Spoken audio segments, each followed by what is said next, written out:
ఈ కింద కనిపించే విజువల్స్ చూసుకుంటే ఈ రాకెట్ లాంచ్ తోటి ల్యాండ్ క్రూజర్ మీద అటాక్ చేయడం జరిగింది ఫిలిప్పీన్స్ లో ఒక మేయర్ పైన. ల్యాండ్ క్రూజర్ పైన రాకెట్ లాంచ్ తో అటాక్ చేసే ల్యాండ్ క్రూజర్ కి ఏమైనా అవుతుందా? ఏమి కాదు. ఎందుకంటే చాలా బాడీ అవన్నీ చాలా స్ట్రాంగ్ వెహికల్. వాడు రాకెట్ లాంచ్ తోటి ల్యాండ్ క్రూజర్ పైన అటాక్ చేసిన తర్వాత కూడా ల్యాండ్ క్రూజర్ ఒక సింహం లాగా వెళ్తూ ఉంది vehicle. That is power of land cruiser vehicle.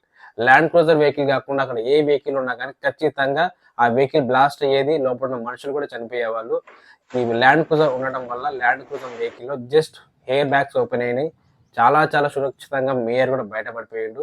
ఆ ల్యాండ్ క్రూజర్ కి జస్ట్ చిన్న చిన్న డ్యామేజ్ జరిగింది, పెద్ద మేజర్ డ్యామేజ్ ఏమీ జరగలేదు. మనం ప్రపంచంలో చూసుకుంటే ప్రతి ఒక్క విఐపి పొలిటీషియన్ వీళ్ళందరూ కూడా ల్యాండ్ క్రూజర్ వెహికల్ యూజ్ చేస్తారు. ఎందుకంటే ల్యాండ్ క్రూజర్ వెహికల్ కి బుల్లెట్ ప్రూఫ్ వెహికల్ అండ్ అలాగే బాంబ్ ప్రొటెక్షన్ కూడా ఉంటది. ప్రతి ఒక్క పొలిటీషియన్ కూడా ల్యాండ్ క్రూజర్ వెహికల్ యూజ్ చేస్తారు. దీంతో పాటు ఒక క్లిప్ వేస్తాను కింద చూడండి. ఇది వచ్చేసి ఏంటంటే రియల్, ఫేక్ కాదు, ఇది యానిమేషన్ కాదు, ఏఐ కాదు, ఇది కూడా రియల్ అనమాట. ఇదేంటంటే ఒక ట్రైన్ వస్తూ ఉంటది, ల్యాండ్ క్రూజర్ వెహికల్ పట్టాల మీద ఉంటే ఆ ల్యాండ్ క్రూజర్ వెహికల్ ట్రైన్ వచ్చి గుద్దుతూ ఉంటే కూడా ల్యాండ్ క్రూజర్ వెహికల్ ఏమీ అవ్వదు. చాలా చాలా స్ట్రాంగ్ గా బాడీ, ఏదైనా జరిగిన చిన్న చిన్న బాడీకి చిన్న చిన్న డ్యామేజ్ జరిగినాయి కానీ మేజర్ డ్యామేజ్ అసలు జరగదు కూడా. దీని ప్లేస్ లో ఏ వెహికల్ ఉన్నా కానీ స్మాష్ అయ్యి మొత్తం నజ్జు గుజ్జు అయిపోయేది. సో దీని వల్లే ప్రపంచంలో ఉన్న ప్రతి ఒక్క పొలిటీషియన్ కూడా సేఫ్టీ అండ్ సెక్యూర్ కోసం ల్యాండ్ క్రూజర్ ని యూజ్ చేయడానికి ఇష్టపడుతుంటారు.